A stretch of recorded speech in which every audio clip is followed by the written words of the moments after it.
But let me just make this observation about reasonable arguments.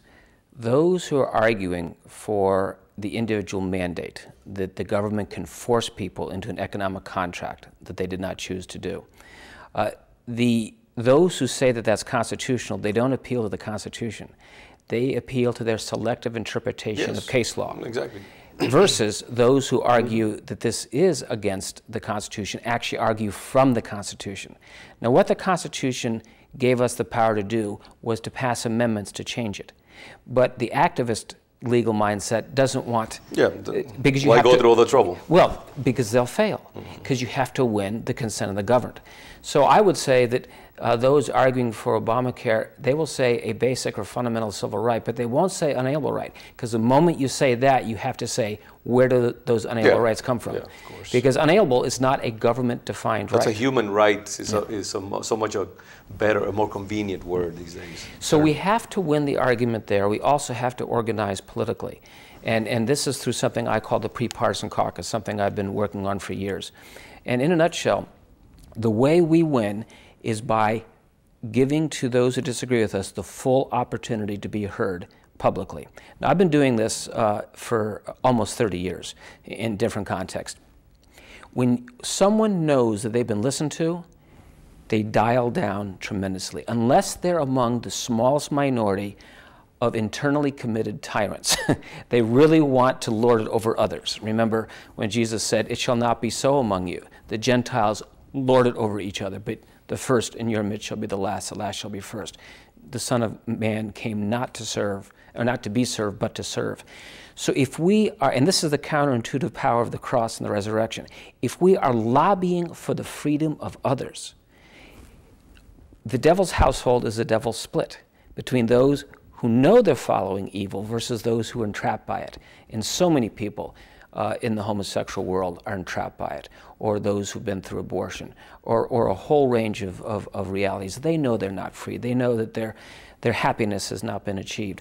So if we come to them with tremendous freedom and say, "I affirm your humanity, I want to listen to you," there's a separation. I've seen it again and again and again. In fact, that's the focus of one of my books called Jesus in the Face of His Enemies, which starts on Palm Sunday, which is just the weekend before which we're recording this. I'll actually be preaching on this up in North Andover on Matthew.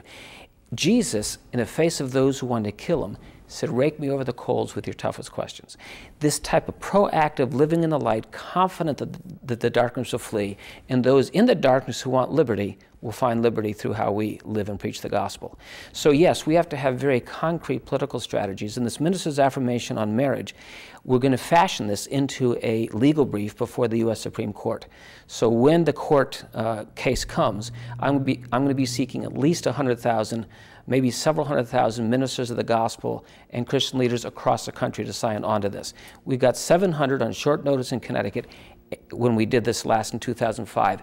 No one in academia, no one in the media, no one among the politicians or activists, no one who supported same-sex marriage in the state ever raised one public question about it.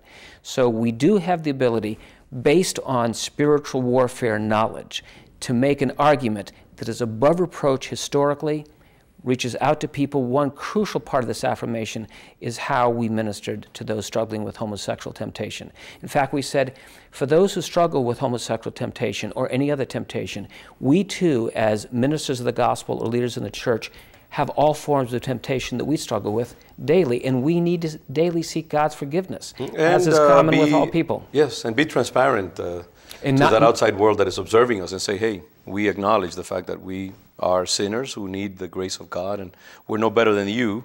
We're simply seeking refuge in the hands of God and His grace and His forgiving mercy. And as soon as we remove the holier-than-thou argument, you'd be amazed how many people start to move in the direction of the truth.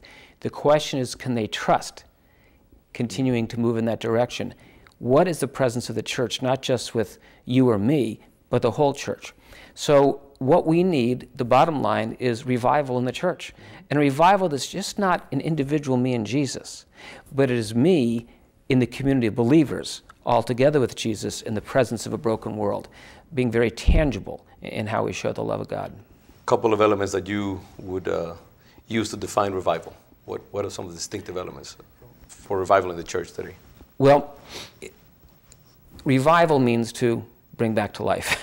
So it's wherever there's a deadening within the church. And there are different historical revivals of the church at different times that have made tremendous difference. Such, say, for example, it was in the Second Great Awakening. New York City was so profoundly affected with the hundreds of thousands of people who started going to church that the bars and the brothels were running out of business.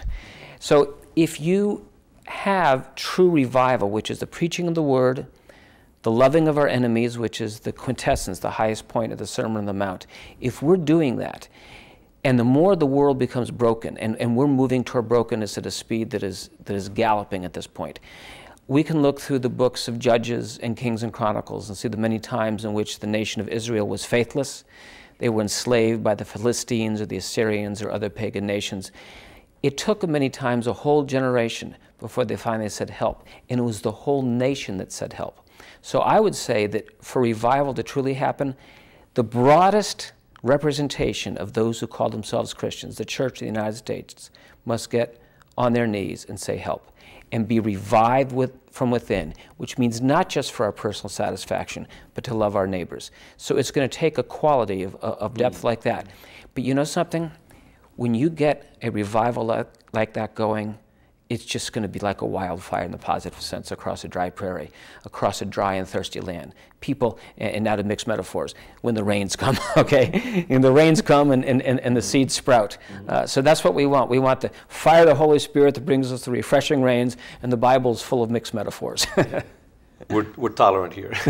Well, but not only that, that's because metaphors are so varied. How can you not mix them? Absolutely. Yeah. Totally flexible and pliant.